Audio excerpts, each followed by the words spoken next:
Hey, I was doing some family history on our Scottish ancestors, and I think I found the missing link. Are you saying that? I don't understand. Do we have a? Are we missing something? Do we have a human species that hasn't been discovered halfway in the middle of our genetic? Oh my gosh, a Neanderthal. Yep, exactly. No, we're pure Neanderthal. No, our McBride line ends in 1720s. Oh, you're talking about our direct McBride line. Yep. Ah. I think I've gone back at least another one, but I have to confirm a lot of things. It's so hard. But that you're just saying that we don't know the names of the specific folks beyond that? Yes, correct. Okay. Because I'm like, it's kind of hard for someone just, Up here in Scotland. Are you kidding me? They are angelic beings that came down and caused a bunch of mischief. Yep. Drinking and raiding and, It's true. Generally enjoying themselves thoroughly. Yes. Are we ready to get going? No. Nah. Well, too bad. No, shoot.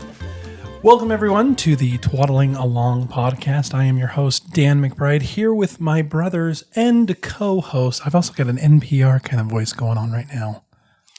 Yeah. What is this, an ASMR or whatever it is? Hi, everybody. Here with my co-host, Josh. Hi, this is what breathing sounds like.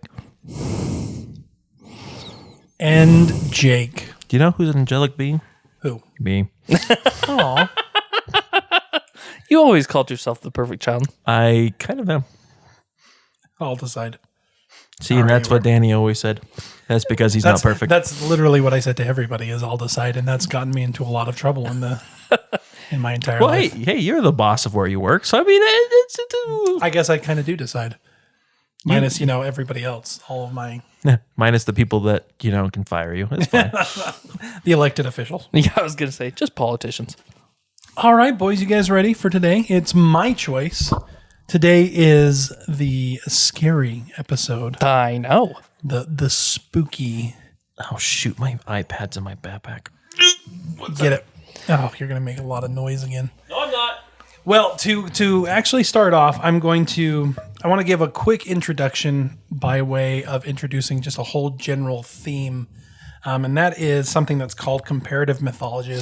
I'm going to pause you right there. Sure. I just want to point out to everyone that Danny has cut out pictures and glued him in his notes.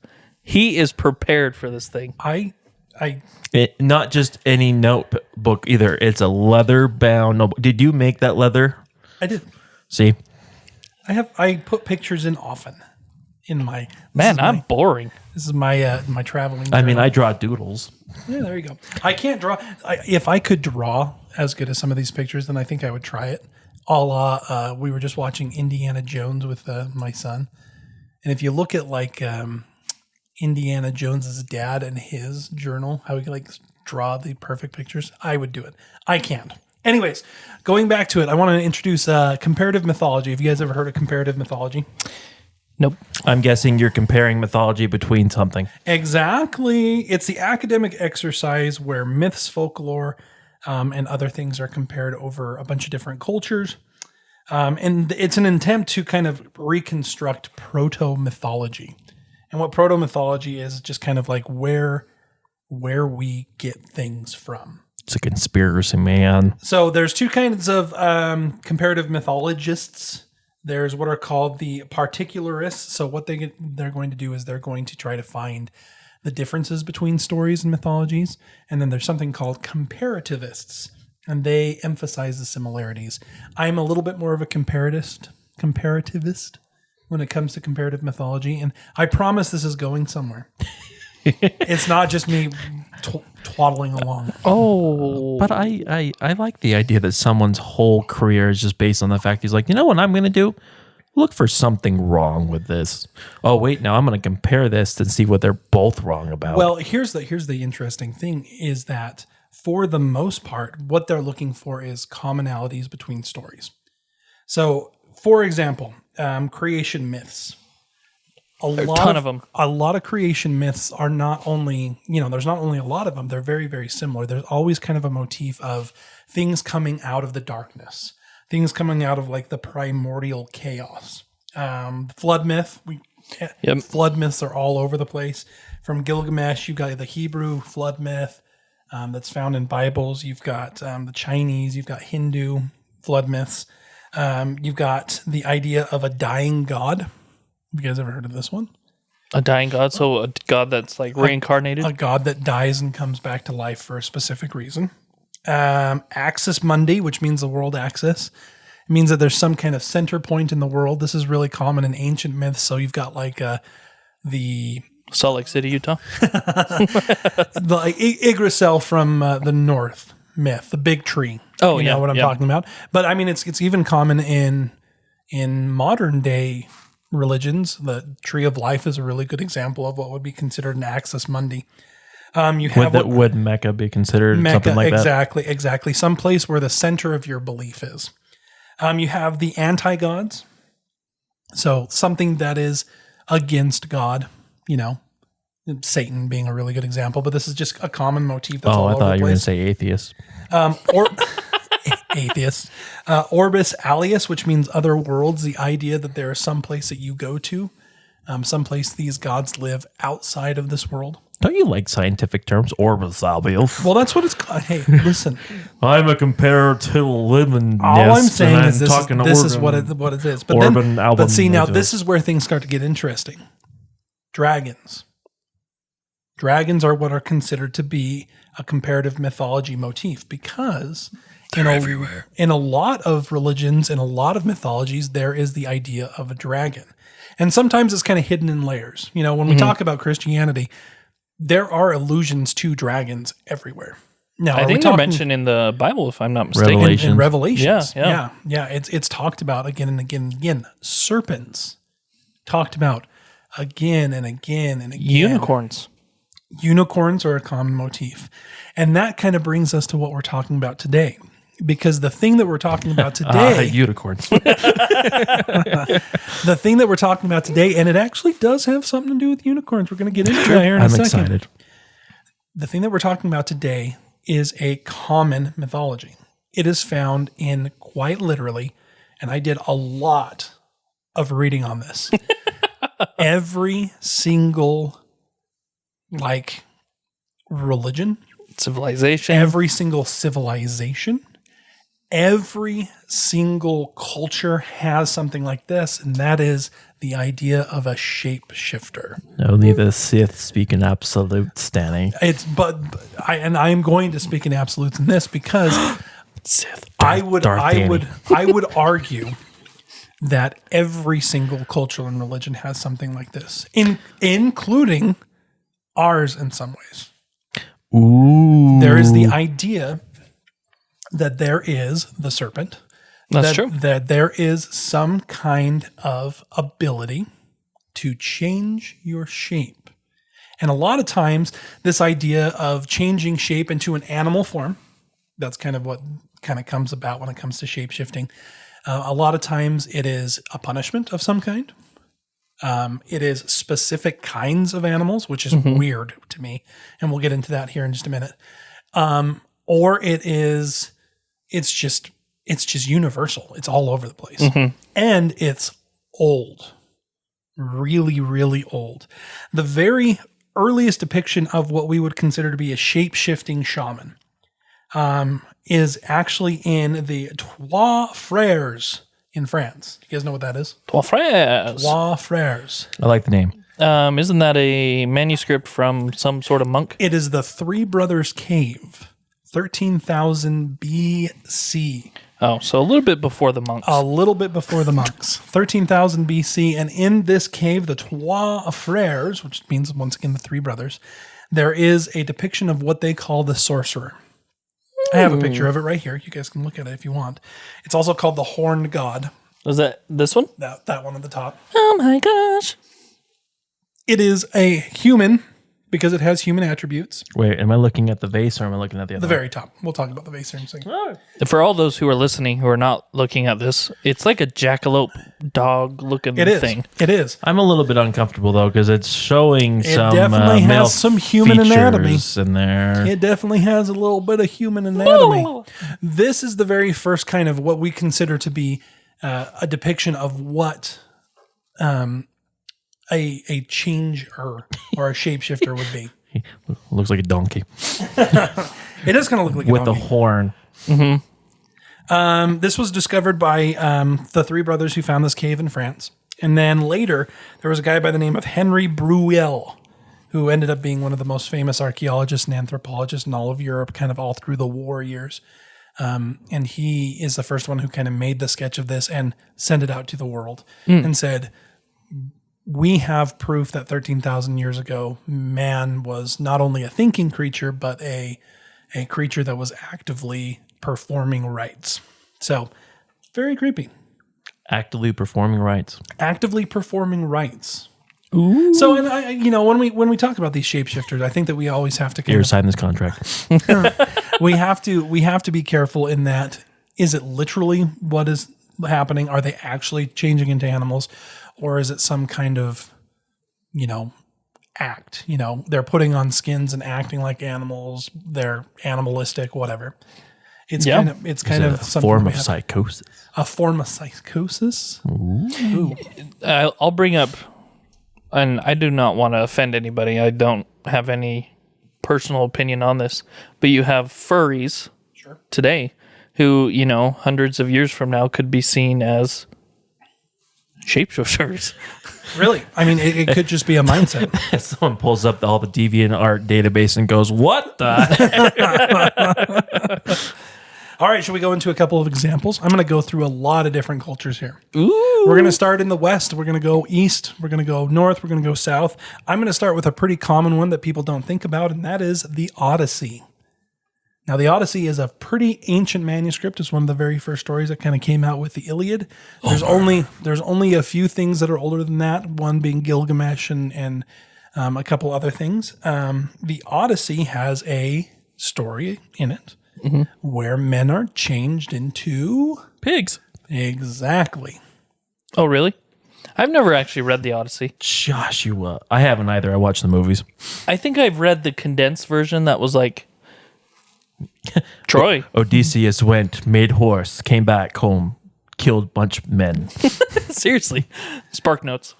So pretty much what happens is Odysseus lands on an island, and there's a hot goddess there, Full of very beautiful women. very beautiful women, and the men just have a great time, and they are cursed to become swine. Now, there's actually been a lot of historical analysis on this story, and in our modern eyes, we look at it as a curse, but Homer could have actually meant that it was a blessing, that they didn't have to be men anymore. They could just be the beasts and given to their animal intentions. Do you want to hear this joke that I just thought of? Is that why it's called Pig Latin? It was Greek. I know. Latin's Roman. Yep. Wrong civilization. The crazy thing is that there's actually archaeological evidence that is earlier, that's pre-Odyssey, where the goddess that they're talking about, the goddess Circe, there's a quote that says that she surrounds herself with beasts that do not resemble the beasts of the wild and yet are not like men in body. Ooh, Isn't creepy. that weird? So they were, in the sense, bunch either of blessed or cursed. Fat men. And so they no longer have the desire to. Be men. Wow. They just rolled And once in the again, mud. it's a really common motif when it comes to shapeshifters. You see this again and again and again and again, this idea that you are cursed, and you are cursed with an animalistic kind of tendency. Couple other, in the Greek tradition, we have, of course, Zeus.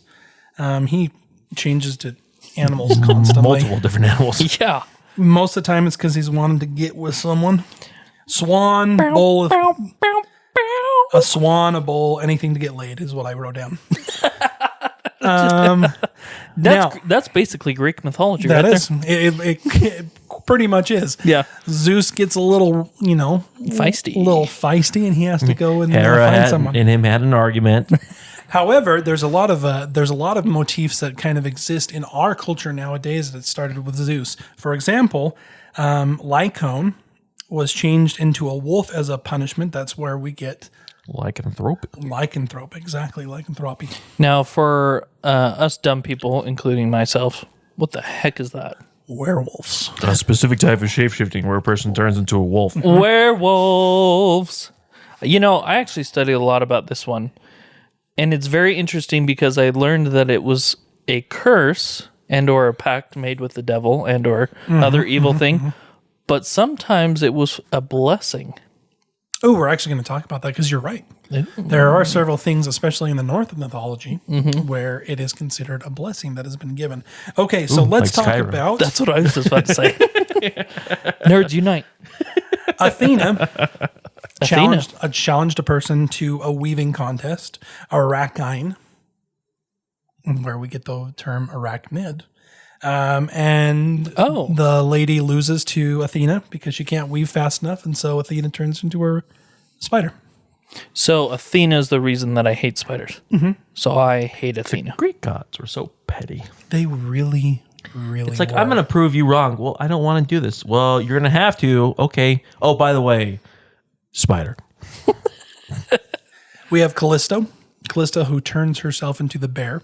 And even still, in some, I think it's still Greek, but the Callisto star is considered the bear. It's what we call the Big Dipper and the Little Dipper. Isn't Callisto the lady from Pirates that gets turned into a bunch of crabs? Calypso. Calypso. Oh, sorry. I apologize.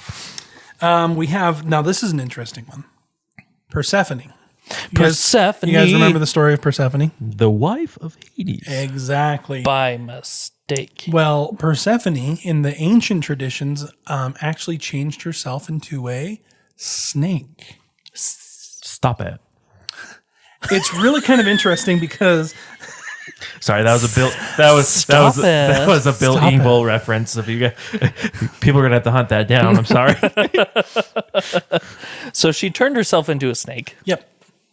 Now, here's the weird part.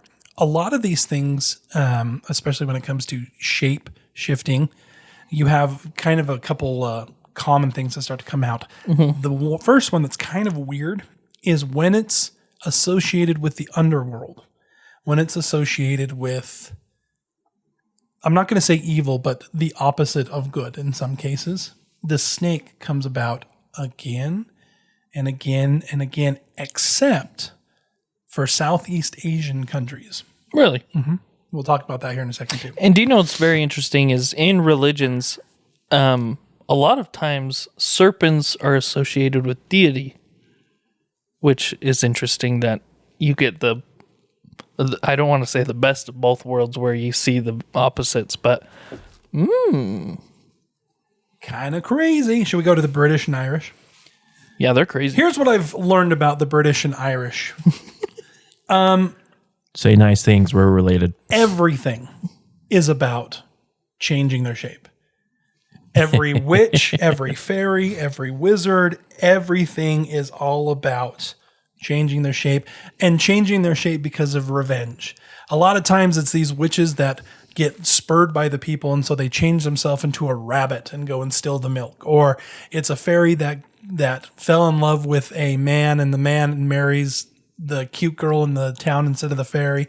So the fairy turns into a bee and stings him. I mean, every single story is just about revenge. Interesting. I just think that the British people and the Irish people they're just grumpy. And I think that bleeds into America. America. They had a body image issue too, I'm sure. Now, a couple kind of specific things from the British and Irish. There's one called puka or puck. This doesn't have actually an origin. It's really, really, really old. At least pre-8th century, but probably way older than that. They'll often take a human form, but they can't take a complete human form, meaning that they'll still have some kind of animal kind of look. Centaur. That's actually right on the money. It's like in Moana when Maui can't turn back to normal, so he has a shark head. So the puka specifically, Mermaid. They keep a lot of features of a goat. So they have, Phil. literally right on the money. And they always have dark fur. Dark fur. Now, in the ancient times, the puka or puck, because I'm using puck because it's from Midsummer's Dream from Shakespeare. And that's where we kind of get the idea of where it comes from. But the puka were not good. They were very, very evil. Like they would try to lead you to death all the time. Over the years, jerks. I say they're happily fluting around. well, and that's what's happened is over the years they've kind of become this almost like not so malevolent, almost on the edge of benevolent creature. So, but they do chase a lot of women. so I'll chase in or throw in C.S. Lewis with our good friend Mr. Thomas.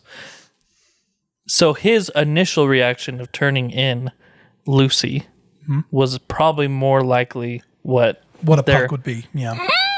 Yeah, I mean C.S. Lewis was no idiot. His iconography and the things that he used were very, very specific. Just your for a first reason. C.S. Lewis, not an idiot. Okay, now here's one. A very, very popular one that you don't think of as a shapeshifter and yet is absolutely 100% a shapeshifter. Merlin.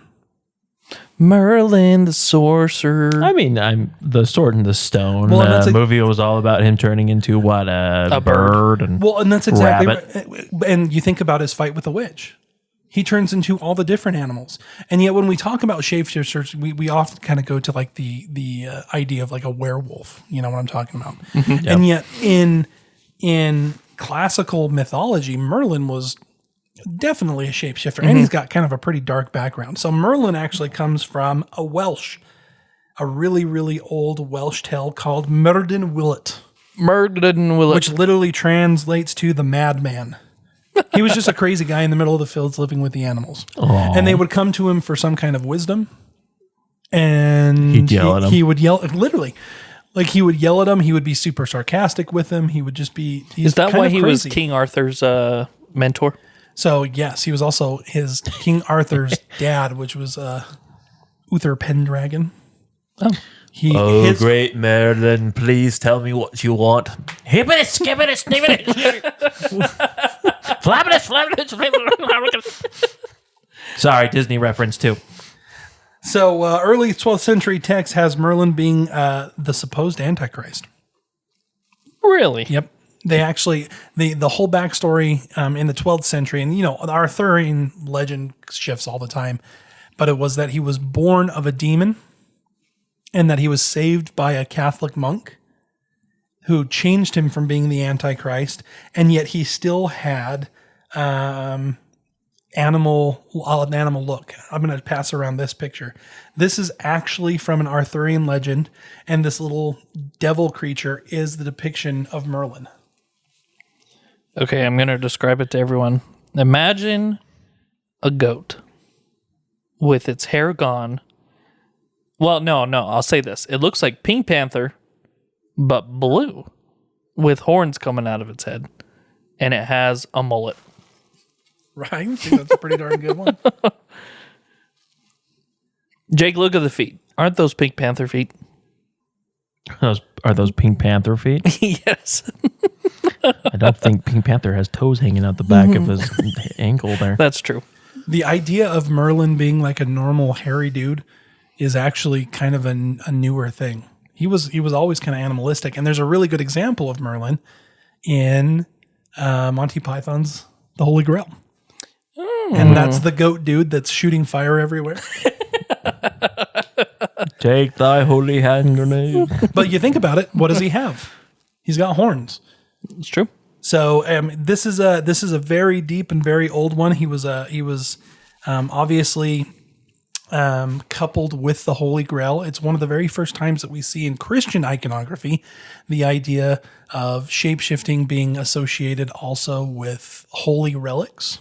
So True Cross, Holy Grail. And it's a real and valid historical fact that Merlin kind of looked crazy. I mean, he kind of looks like Satan. It's just blue. That's true. Couple other ones from some Celtic myths, Luld and Sild, who kept changing each other into mice. I could never figure out quite why. Two blind mice. That was just Oh, no, that's they three were of them. doing it. Never mind. Gwendon turned to corn, and her lover Saradin turned into a hen and ate her. Oh, And then this is a really, really actually popular one. This is the Ifor, which is the Swan children. Pretty much a person becomes jealous and changes the children into swan. and that swan kind of comes about. You see the swan motif and the changing into swans pretty common. The Swan Princess. Do you guys remember the book at Grandma Minson's house that had the old lady that got into the house with the children? The hag or whatever? Yeah, and the mom kept coming back the hag would tell her to do something like chop off her leg, and she would come back and make it look like she chopped off her legs. Yeah. Just like that. And the children were slowly being turned into... Wasn't it pie or something? Yeah, or I don't know if it was pie or if it was just stuff. But this was... It was very graphic novel. I have no idea what you guys are talking about. Really? Grandma had it forever. Do you know that little statue she had of the little girl with an apple and the dog? Uh-huh. It was like that type of art. It was very like realistic. Kitschy kind of. It was creepy. Really? Yeah, and it was interesting. Yeah. I want to know what this book is. Someone find it. I'll have And to if see I can find remember, it. the mom ended up killing the witch. Probably. Yeah, I can't remember the mom fooled her. So, but yeah, like the children started turning into something. I just can't remember what they were turning into. That's why I remember that. That is weird. So the funny thing is like I said, even if you go back to some of the Germanic, like Hansel and Gretel and the Brothers Grimm, you'll notice that they've got a lot of changelings in those too. They're just not quite as obvious. For example, Red Riding Hood.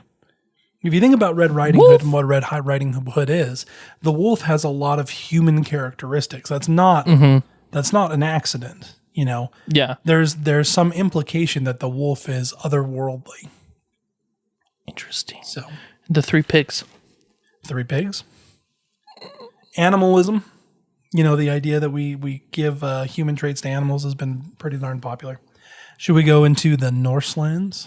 The Northlands. So this is where we start getting really into kind of the werewolfy thing. The very first one is an incredibly popular saga.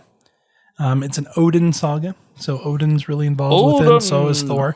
It's called the Volsunga saga. And pretty much there was a king, and the king was not very popular. And he had married into a family and decided that the best thing that he could do is kill all of his brother-in-laws. Nice. So he gathered all of them up, and his mother, the king's mother, convinced him that they needed to die a slow and painful death. So they went and locked him up in the middle of the woods, and every night a large wolf would come, and it would disembowel one of the brothers. Oh my gosh.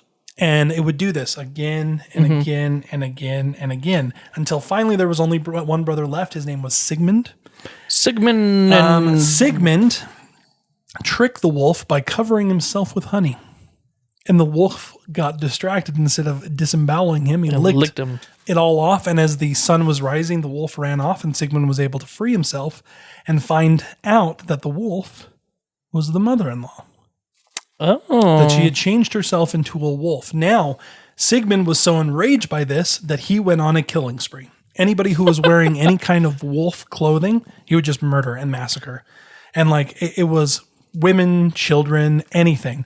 You know, a poor baby. There's a story that a babe was covered in wolf's fur to keep it warm, and he slaughtered the baby. Oh my gosh. And then he had a little bit of hubris. You know, he was getting a little good with his revenge. And he decided to one day after he killed someone, he put on their wolf's cloak and was cursed by Odin To be a wolf. And Interesting. we have kind of what we would consider to be the first kind of werewolf curse. Dang. And what's crazy about this is it's a lot of people will kind of point that as being, you know, what is lycanthropy? Is it actually being a wolf, or is it just being a murderous rampager? You know, it's kind of like what we talked about when we talked about the Wendigo. Mm-hmm. The idea that maybe the Wendigo, it wasn't actually like some mythological creature. Maybe it was mental just state. a mental state. And that's kind of what they think with lycanthropy. So, did you find it? Yep. What is it? Hecate Peg. Hecate Peg. Yeah. Oh, yes. And now seeing the artwork, I'm kind of having memories come back Here, that let me see it. I'm being haunted by. Didn't she say Hecate Peggy or something? I think so. I think that was the name of the hag. Weren't the children bad? They I kind of seem they to were. remember the children being Yeah. bad. Yeah. Oh, yeah. Look at them. those rapscallions. Oh, sorry, Jake. My pen. So, guys, what do you guys think about werewolves? That's a good question. Yes, it is. Here, I'll bring up something that Julie brought up with me. My wife. She talked about the idea of the changeling and how usually that happened at birth. And Do you want to tell them what a changeling is? it's like when you're a baby, your baby swapped out with a monster of some type that looks like your baby, but as it grows older, ends up not being your baby. Mm-hmm. And she brought up the idea that maybe the baby looked perfectly normal, grew up relatively normal, but then something changed, something snapped, schizophrenia, any type of schizo, something along those lines of some type of psychosis that might hit, and suddenly they are completely different than how they acted before. She brought up in that, and I was like, oh yeah, that's actually really interesting, because that could be an explanation for why people were like, they're going on a rampage, they're going crazy. They were never like this before. Usually because, schizophrenia usually doesn't start affecting someone until latter teens, 20s, something like that. So I have to think that's probably pretty close to what we're seeing here. That being said, this common motif that kind of runs through all of these stories, you see the motif of a dog-like creature a lot. And not just in like the Western hemisphere. We're going to get here in just a second into like Japan and Korea. We're going to get to Africa. And there's this continuing thing of humans becoming a dog-like creature again and again and again and again and again. now, was it easy to get dog fur? I don't know. It might have been. Because maybe, I don't know if I don't know how many dogs there were that were just hanging around, but I wonder, these people probably were seeking warmth even in their craze. Sure. And so maybe they were grabbing furs, they were putting them on and stuff like that, which made them look as if they were more animalistic. Sure. Yeah, if you go back, if you believe in evolution and everything, you think the Neanderthals covered themselves in furs, and modern humans were probably, at the time that Neanderthals and modern humans were on the earth together. Imagine the modern humans see these cave-like people come out, their heads, they have the head of the wolf or whatever. That probably was absolutely terrifying. And of course they would spread, hey, don't go over there. There's a dog walking on its 2 feet coming toward, It isn't that mostly, the Druids, weren't they pretty, they had animal skulls on them, they had other stuff like that. Yeah. And that's, a lot of, especially when it comes to Scotland and The Celts, I'm sure the Celts and even the Nords and stuff like that. I wonder, they probably saw that quite a bit. Or the Romans, you have the Romans coming up who are a civilized, sophisticated society, and all of a sudden you're seeing these crazy people with antlers on their head dancing around a fire. And it's a huge thing. Even when you talk about the Romans, we think of them now as like a huge civilization, but the creation myth of Rome involved a wolf. Yeah, they were raised. They were raised by the wolf, Romulus and Remus. Romulan, Star Trek. That's actually, and there's Remans in Star Trek too. Are there Remans? There are. It's the most excellent. Let's see, which one is it? Star Trek Next Gen. It's the one with Tom Hardy. Tom Hardy? Yeah. Who's Tom Hardy? Tom Hardy from like Venom and everything. He plays a young clone of Picard. Captain Picard. Well, I don't know this one. You don't? I just watched, not to completely throw so out is this Nemesis. So is this like a Next Generation? Yeah, it's a movie. It's Nemesis. Yeah, Star Trek Nemesis. Oh, okay. Yes. All right. Now in the Borg. No, not the Borg. Borgs aren't there. No, not the Borg. But didn't they find him? No, I'm getting confused. They tried to create a clone of Picard. Yeah. He was, I can't remember if he was imperfect or they like gave up on the idea, and so they sent him to this other world where the not Romulans, the Remans or whatever they called themselves were, and he like raised up an army and like obliterated Romulus. Oh, That was super nerdy, wasn't it? That was pretty nerdy, That was Danny. super nerdy. Not to Live long continue and on this tread, prosper but I all. just watched the Star Trek movie where Captain Picard goes forward in time Forward in time. and back in time. I don't know that one. Do you mean he went to the past and then in the future? Yeah. Oh, are you talking generations? Yeah. Oh, Where yes. like he's in The- multiple what places at first once. or no? No, I don't know the multiple places at once. Yeah. Like he's being tricked by, Q? I think it is Q. And they have to go to a certain point to destroy an anomaly or something that could end human race. And it was a movie? I don't know if it was a Is movie that- or it was is just that- an Or it was an episode. episode? Is that the one with Shatner playing Captain Kirk in it? No, it was Picard. It's next gen. I know, but was it the one where he meets Captain Kirk? See, this is embarrassing. Notice how we can go off for a while on. I haven't watched Star Trek for so long. I haven't watched any of the new ones. I love Star Trek.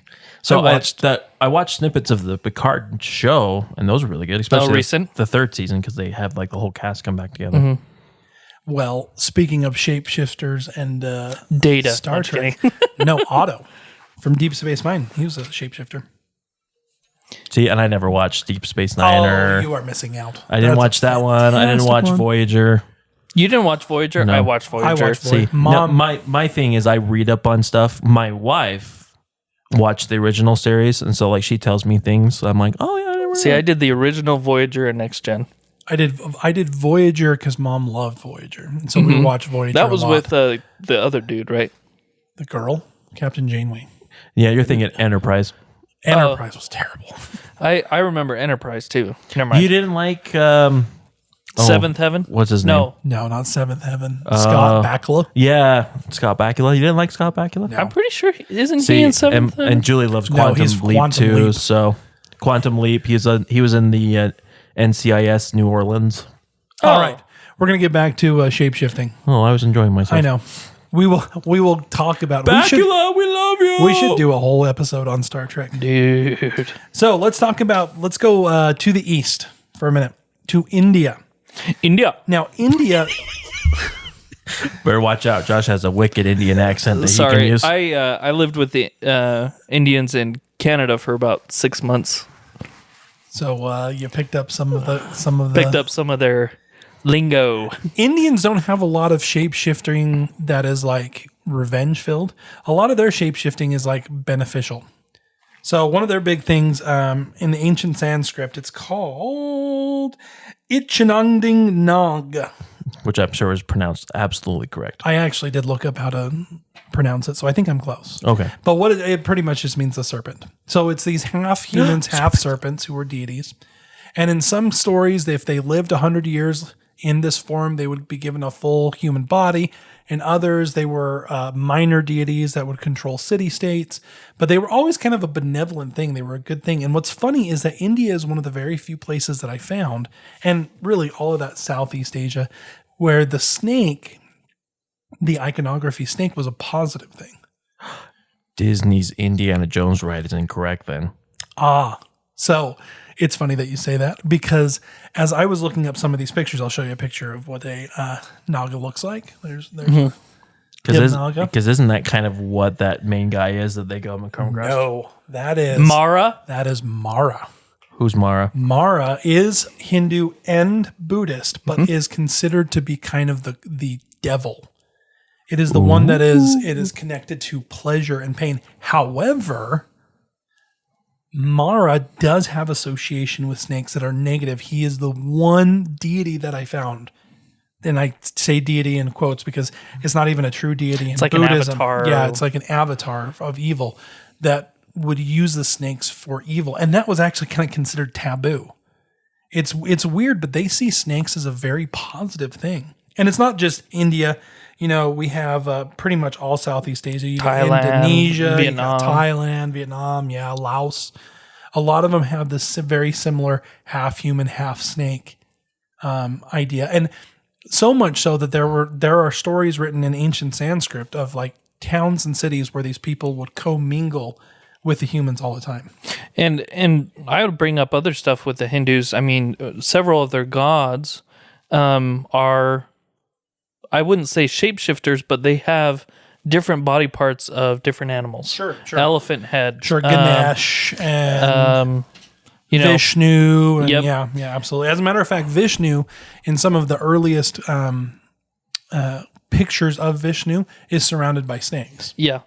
And the other thing is with reincarnation, you come back if the human is basically the top or one of the top reiterations that we can have if you've lived a good life, but cows, different animals that you can live by. And so Hindu religion is very much connected with animals and different things. Sure, it's very animalistic, absolutely. So there's a couple other Southeast Asian ones that I actually found that were kind of interesting. One is called the dog bride. A man falls in love with a pack of wolves or a pack of dogs, and they change into women for him at nighttime. What a lonely guy. Yep. Well, so you have the woman that goes and hangs out with the hogs, and then you have the man that goes and hangs out with the wolf. Now, we already talked about this one, but I was going to bring it up again. The Aswang. If you want to know more information about the Aswang, go and listen to our Filipino mythology and folklore. We'll have to do a part 2. We didn't even hit like half of the. Tell us about the Aswang. Just a brief synopsis, Jake.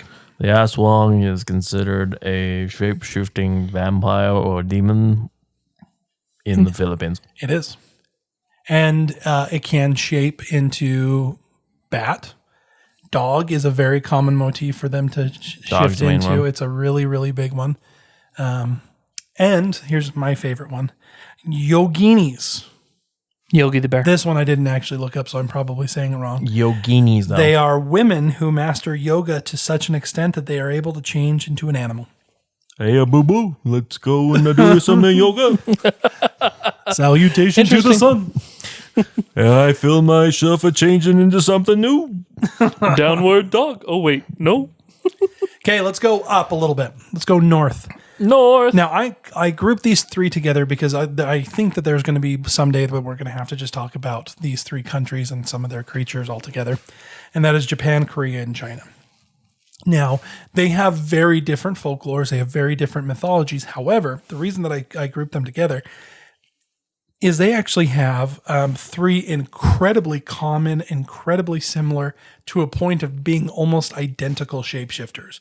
And that is in China, it's called the Hulijang. In Japan, it's called the Katsumi. And in Korea, it's called the Kumiho. And these are the fox women. You guys ever heard of the fox women? Yes. No. Tell me about the fox women, Jake. I don't want to tell you about the fox woman. I've just heard of them. The fox Are women... they foxy? Kind of.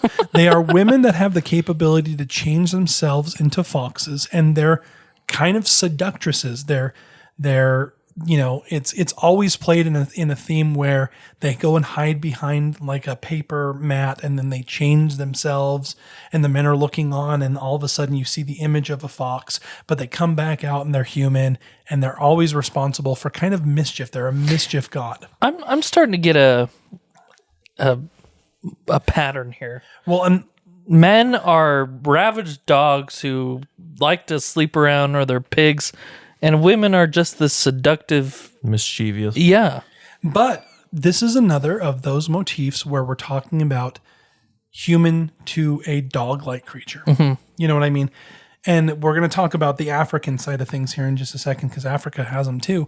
They're not exactly dogs. They're not exactly wolves, but it is the change into this dog-like creature, you know? And in each one of those, they have the female, but they've also got the male counterpoint. They've got the male that's turning into the fox or some other kind of dog creature. So if you watch any animes in Japan, they have a ton of fox. Sure, the Katsumi is a really, really big thing. Big thing. Yeah, it's a huge thing.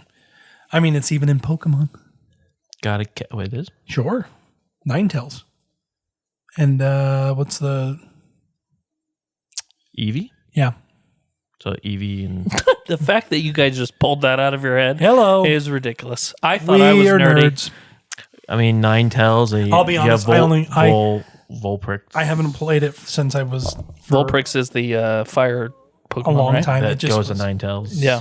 Eevee has it used to have only 3, but now it has like 20 different evolutions. That's true. Well, it's just I had a friend. There was one of those ones we were joking one time, and because there was originally like 152 Pokemon, and this was what last year. No, 15 years ago. Yeah, not that long, but at that point, like someone was joking, like I know all 152, and he's like, I know all 686. Oh, because at that point, but now I think they have even more than that. Yeah. So listen, I loved it when I was a kid. I played it. I'll still occasionally turn it on and have my level 99 Blastoise kill people, but it's been a while. you guys need to play Pal World with me. Done. What is Pal World? It's the Pokemon survival game that's being sued by Nintendo right now. So it's not going to last very long. We got to play it quick. I don't know. I have hope. All right, Africa. This in all of Africa, from all the way up in the north in Egypt, all the way down, you have werewolf-like creatures all the time. From their gods like Anubis to like the Sudanese were hyenas. The entire continent has them all over the place, almost to a point where there's a anthropologist by the name of Edie Michael Whitehall, who he's the Harvard mythologist. He's the one who actually does like the mythology classes. He had an argument that the idea of all werewolves in the entire world came from Africa because it's so common there.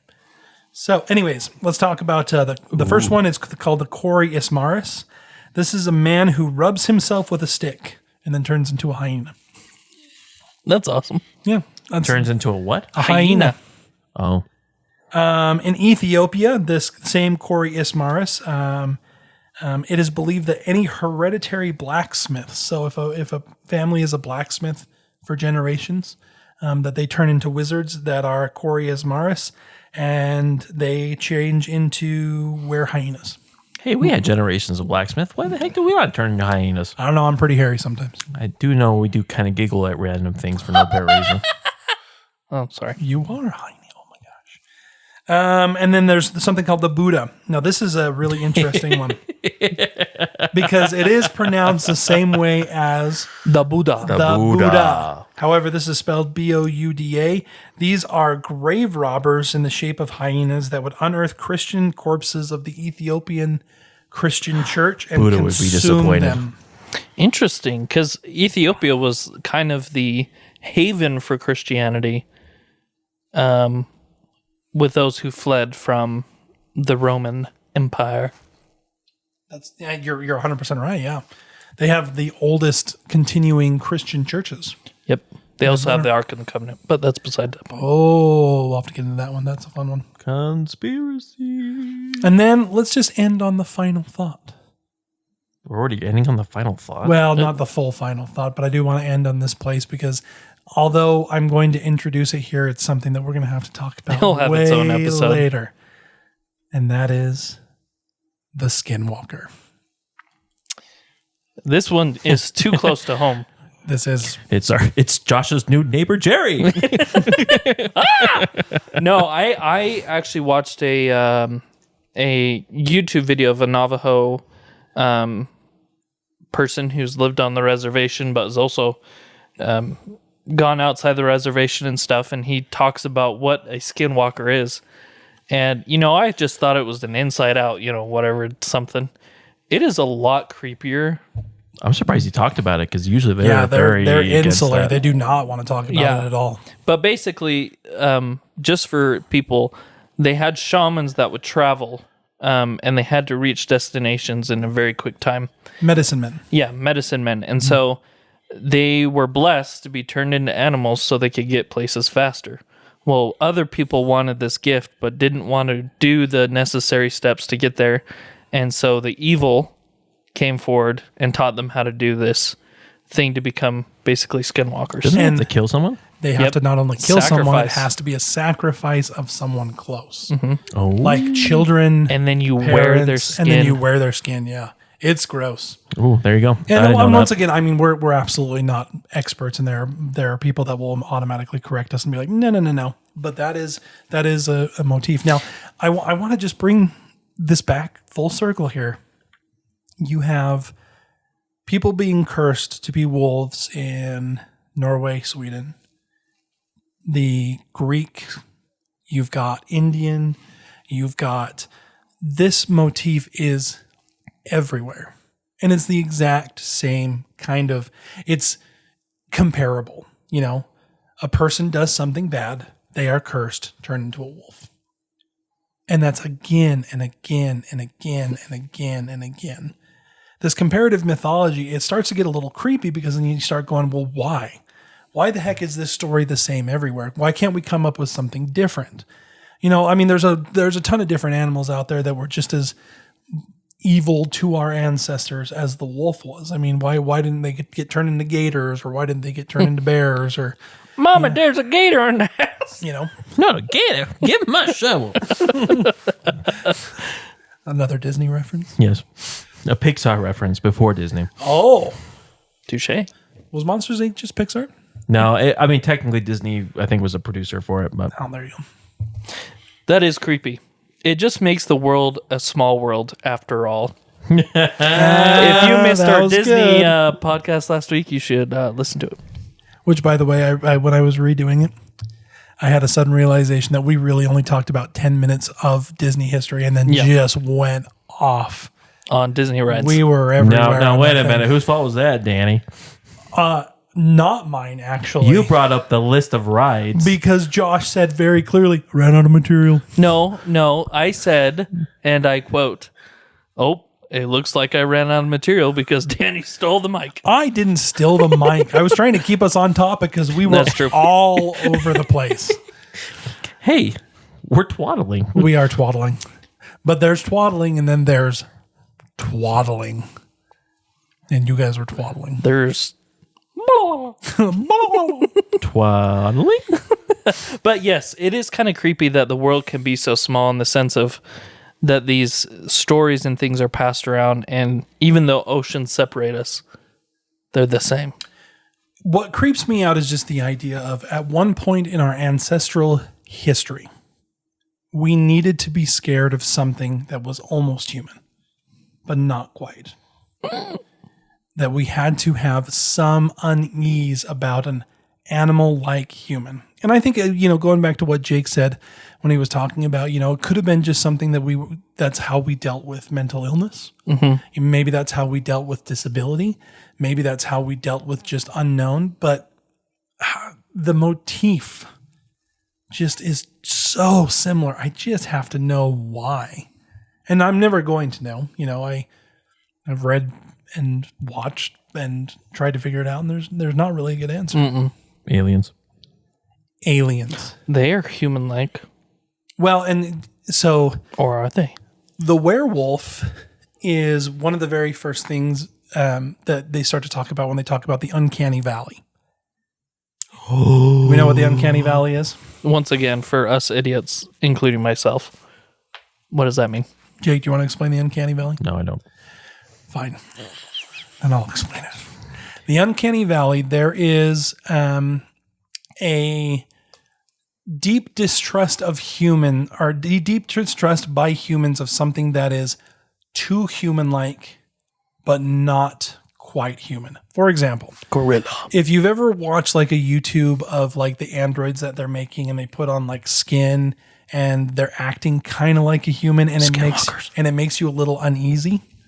That's the uncanny valley. Gotcha. We like human-like things up to a point, and then all of a sudden it dips off the face of the planet. That's the valley part of it.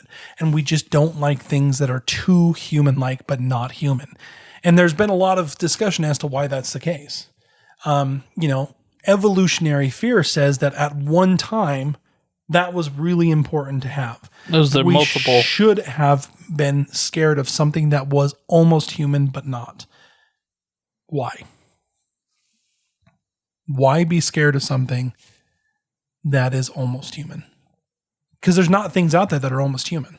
Not anymore. There's not like animals. Like when you look at a wolf, you're like, hey, you're kind of close to a toddler, But was there at one time? I don't know. Oh, I thought you meant that, like, that's what you say to wolves, and I was like, Danny, they don't look like toddlers. No, at that's all. exactly right. Maybe you're a toddler. No, but there's not really anything out there that at least that we can think of that kind of triggers that. Because like if you look at a gorilla or a chimpanzee, that have human-like qualities, it doesn't trigger the uncanny valley. The uncanny valley is triggered by something that is dang well almost human. You know, one of the shapeshifters that I didn't talk about here is the idea of the deer woman. You guys ever heard the deer woman? It was pretty popular back when I was in elementary school. During Halloween, they would talk about the deer woman as a Native American story where men would go and dance around a circle in the fire, and one would match eyes with a beautiful woman, like too beautiful, and she would like try to beckon him, and he would look down and see that she had hooves and then chase her out. It's the idea that... Wow. Yeah. Is that why you drew Ramby? Yes. And then almost got expelled from 8th grade. Because it was in the heart of the fear of terrorism. Because I think not terrorism. Columbine was literally right Columbine then. was still a little new, and so me being an idiot, I'm like, I'm going to draw a deer with a machine gun and call it Ramby because I think I'm funny. And then the teacher goes, "Oh my God." She sure did. Call mom. I had to sit down with the vice principal. It was a mess. So what we're saying is you've always had an interest in shape-shifting things. Things that are human but aren't human. I have a deep fear. The reason that I like folklore, the reason that I like these kind of stories is because I think that I am intrinsically fearful of something out there that I can't explain that's too human.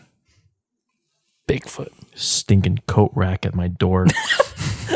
Oh, you want to know what happened to me last night? Aliens. You wake up and you see it. I was falling asleep, and my wife had just been in with our son, and she came back to bed, and I had my eyes closed, and I didn't hear her come in, and so she came close to me to like kiss me goodnight, and I opened my eyes, and she was just there. I screamed like a little girl. I'm glad you didn't hit her.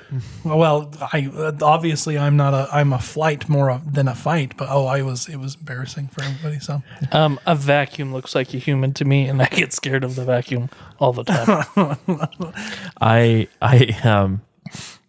I've had moments, and Josh can say that he's probably had something similar because, you know, in our church, we have moments where we go and just make sure that the church is locked up. Mm-hmm. You do it. You usually do it late at night, just to make sure everything's good, everyone's gone, and everything.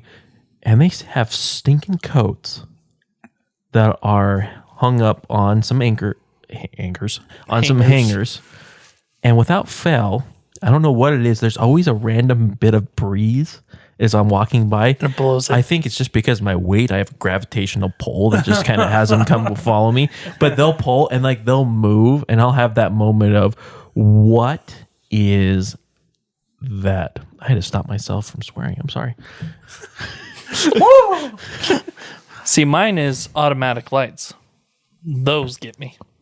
Automatic lights? Because automatic lights might just turn on in another room, and then it's like, what's there? my greatest fear, income taxes. Hey, speaking of which, if anyone needs taxes done, do it yourself. I was going to say, says the accountant. Says the accountant. So there's the one person that is qualified at this point to be able to do taxes. I have never had a moment. I'm trying to think. I've just never had a moment where I've been out in the woods or even in the Philippines where I've been out in the middle of nowhere and my thought is I was going to come across something that was not human but looked human. Really? I never have had that. So I'm more concerned about coming across a human. Sure. That is an unknown. Well, you had good reasons for that. I think that's pragmatic. Yeah. I think you are a pragmaticist. Well, and I mean, even I up in the mountains here in Utah, it's more like I would be more concerned about coming across a mountain lion or a moose. I've just never had that idea that like I'm going to see something. Even after hearing my uncle's fun tales of the white ape, which I'm sure we'll have to cover get into the white ape sometime. Something which is something that he spotted here, and when he tells the story, I mean that's the one that's like it gives you chills. P worthy, but it's freaky. But I've just never had that. And maybe it's just because I don't know if it's just I just don't believe they're real, but it's one where it's like I think there's other things that are more likely to get me than that. Maybe that's because it's the least likely. And then when I come across an actual one, I'm going to go potty, but kick Josh over and run away. I wish that were the case for me. I think that I watched X-Files way too early in my life. And so, because I've got that kind of deep in there, I have had moments where I've had to convince myself that I'm not looking at something paranormal. Really? Mm-hmm. Yeah, I wouldn't say fairly often, but often enough that it's... What is an experience where you were like, your thought was, I've come across like whatever. What's like something where you're like, this is the most, where my mind actually believed I came across this? Well, I don't think I've ever had a point where I'm like, I'm sure that I've seen this. Mm-hmm. But I've had moments like at a scout camp where our tent was being eaten, and I had convinced myself in that moment that what was out there eating my tent was supernatural, that it was not normal. Now it was a deer, and we spooked it and ran away. But like waking up in that moment, my mind doesn't go to the pragmatic thing. It goes to the most fantastical. Really? Yeah. And it's the same, like I even if I'm walking, or being alone at night, there's sometimes at my work where I'm doing something in the middle of the night in places where there shouldn't be any people around. And it's always in the back of my mind, like I'm going to see something and I'm going to have to tell people about it and they're not going to believe me. Oh. Isn't that weird? That's fun though. See, I'm not like both of you. I'm afraid of my inner demon. Josh is the werewolf. Josh is afraid of the inner demon and his vacuum. We already discussed this. I have every phobia. No, but in all honesty, the thing that scares me the most is losing control of myself. As everyone knows. So you think you're going to become the werewolf? Yes. So, for example, there's only been one time in my life where I have lost my cool to the point where I was not in control. And I dumped my friend on his face. Sorry. I still feel bad for it. I never want to have that experience again. I know that in our genetics, speaking as McBride boys, we have a temper that, if untamed, can get us into serious trouble. And that's what scares me, is becoming the animal creature that's within. Mm-hmm. I think when it comes to, especially when we're talking about folklore and as we're kind of going forward with this podcast, of the three of us, I think I'm what you would consider to be the bigger believer of the three of us. Mm-hmm. And even when I say believer, I have to cringe at myself because there's a lot of things that I just don't actually think are real. Like I don't believe in werewolves. But you don't want to come across one. But I don't want to come across one. That's exactly right. Like I leave enough doubt in my mind in all things, and it's a problem of mine because I've never had like a full, strong, unwavering belief, because there's always that little bit of doubt that kind of sticks around. And that's doubly so when it comes to paranormal stuff. I enter into an old house and go, I know for a fact that the creaking that I'm hearing is the baseboards that are moving in this old house. But what if it's not? What if it's something else? Walking through the woods, I know for a fact that the thing that I need to be scared of is a black bear. But what if there's something else? Bigfoot. Exactly. Dude, don't be scared of black bears. It's the moose moms, man. Hey, I've been chased by a moose mom. On an ATV. That was stupid. It was fun though. I was looking for mosquitoes in a pond, and I looked up, and there was a baby deer or a baby moose, and I went, "Oh no!" And then I heard a, and I turned, and there was the mom, and you were in between. And I took off in the bushes, like, sorry, and she followed me. See, and then there's me, and Jake was with me on this one. Here come a herd of elk running through. Probably not the best place to be. I hunted them down on that ATV and chased them through probably not places I should have taken an ATV. Yeah, we somehow ended up in a place where I think we were trespassing. I don't know how, but there was a bunch of people dressed in like 70s attire. We were pretty sure we had come across a commune of some type, like, because the people they gave us weird looks. Yeah, they were not happy. No kidding. Yeah, it was the weirdest thing. And then thing. there's me, there's Elkhead, and yeah, Josh is flying as I'm yelling behind. Stop! That's hilarious. All right, final words. Final words Josh. of the day. Be careful out there, people. Jake. So you know that Higgity Piggity? Yes. I just came across another book title called King Badoo's in the Bathtub. And it shows a bunch of ladies and a jester looking at this man who's taking a bath and kind of laughing at him. And he peeks his head out the curtain and goes, "Hey, isn't that weird?" His beard looks like yours. It does. Gee, are you in the bathtub? I think I'm in the bathtub. Are and you the- there are a bunch of nobles looking at me. Am I the woman? I certainly hope not. All right, my final word. Leave enough room for suspense in your life. Leave enough room for the fairies, for the dwarves, Wait. for the aliens, Fairies aren't there? for the werewolves. Leave enough room to be just interested in the weird. You don't have to leave a lot of room, but make the world a little less boring. I like my boring world. Thank you very much. Also, for everyone that's listening to this podcast, don't go in the woods. What are you doing? Stop it. It's so simple. The outdoors are just, no, stop. And all for your camping enthusiasts here, I almost went into Canadian accent out there. Eh? So if you go out there and you're in the woods, just come and say hi. I'll probably be next door, in my RV and things. I love it. Well, that is our episode for today. Thank you so much for listening to us here at Twaddling Along. As always, if you have any questions, comments, or just want to yell at us about something, emails at twaddlingalong.com. Be on the lookout for us at Spotify, Apple Podcasts, and YouTube Podcasts, which I think they're finally allowing us to upload. Ooh. Yay. So YouTube Music, you can find us on there, or just YouTube itself. And then just have a great week. We will be back next week with the human condition, and I believe that is Jake. Ooh, we're going to And- talk about the science of happiness. The science of The happiness. psychologists and all their amazing things. There's actually nothing really like super firm here, so we're going to be going really skeptical. But I love it. So And I'm not a psychologist, so I can say whatever that crap thing I want. I'm going to bring up fairies. I'm going to bring up money. I'm going to bring up the fact that I really enjoy going to the bathroom after I come home from work. There is a certain happiness of your own toilet. A deep And you're by Happiness. yourself for a second and you're good, and then all of a sudden there's these little fingers that creep under. Dad.